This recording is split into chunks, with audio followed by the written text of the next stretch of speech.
خوز وساعده الحمودي وأخذ بيده الأستاذ الناصري قبل أن يلتحق بالجامعة.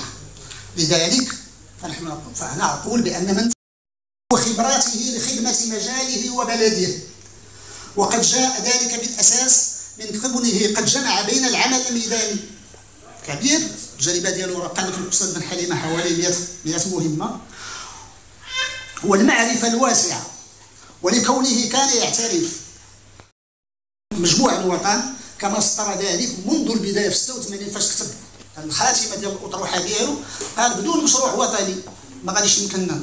لذلك كان سعيدا حين نودي عليه للمشاركة في اللجنة الخاصة بالنموذج التنموي الجديد، والذي فيه دافع على هذه المقاربة والشهادات ديال الناس. كانت الألمانية منذ 1992 إلى غاية 96 و900 وألف، وأحد مؤسسي جمعية تنمية وادي ضرعة 96 900 وألف، وكون جيلا من أعضاء الجمعية على الرغبة لهم باش يشاركوا بشهاداتهم، فمع الأسف هناك إكراهات للوقت. هناك كذلك نائلة مستديرة من حول زلزال الضفدع الغربي، لهذا تنسمعوا ونعطي الآن الكلمة لسي حسن بحولكم. تفضل سي حسن. كان لي الشرف والحظ انني تعرفت عليه كجار، كان دارهم قبل الداري بداية التسعينات آنذاك، وكذلك كزميل في داخل كلية الآداب والعلوم الإنسانية.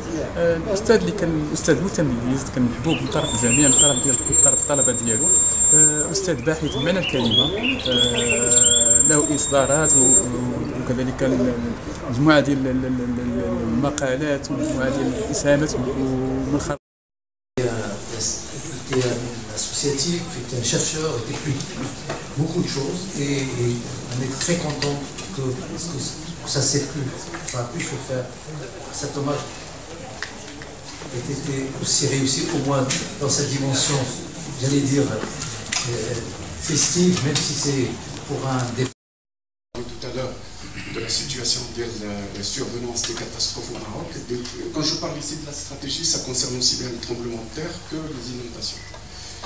Et ce qu'on constate, et ça c'est des chiffres qui viennent de la Direction générale de la protection civile, ce qu'on constate c'est que ce sont des chiffres vraiment depuis 1980 jusqu'à maintenant, c'est qu'il y a une...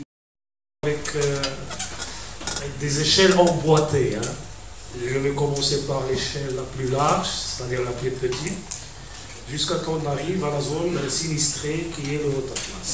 Donc, pour revenir sur 3 grandes remarques sous forme de questions. La première,